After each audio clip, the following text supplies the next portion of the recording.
It starts now. The great 2021 holiday getaway is underway. And yes, the airlines are under tremendous pressure to perform with the pandemic's heaviest passenger levels yet. That's why we're leaving to go home now, so we don't have to deal with the Thanksgiving traffic.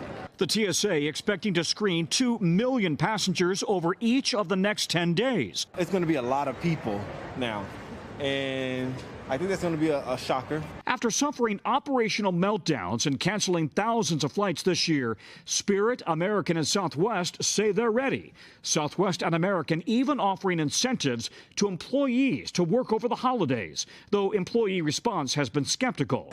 American pilots rejected the offer. This is the new normal. Air traffic is more than double from a year ago today. And at the same time, airlines were asking staff to retire. And it's not so easy as just pulling them back from retirement. So there are systemic issues going on. Throw in the coming storm on the East Coast, and airline delays could quickly start to mount. But the vast majority of Americans will be driving to their Thanksgiving gatherings, paying $3.41 a gallon on average for gas, the most since Thanksgiving 2013. A 200-mile road trip will cost roughly $27 compared to $17 last year.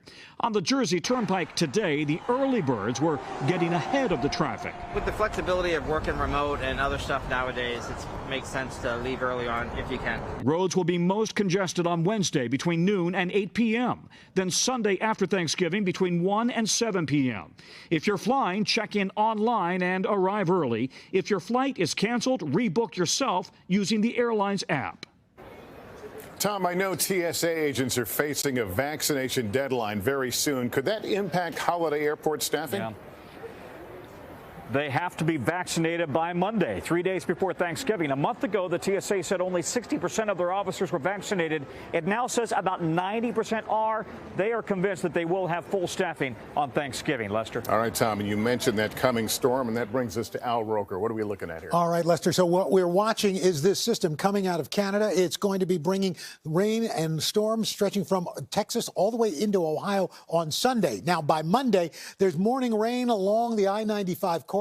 Lake effect snow really starts firing up by the time we get to Tuesday. That lake effect snow will continue. Some areas picking up 6 to 12 inches of snow, along with bitter wind chills.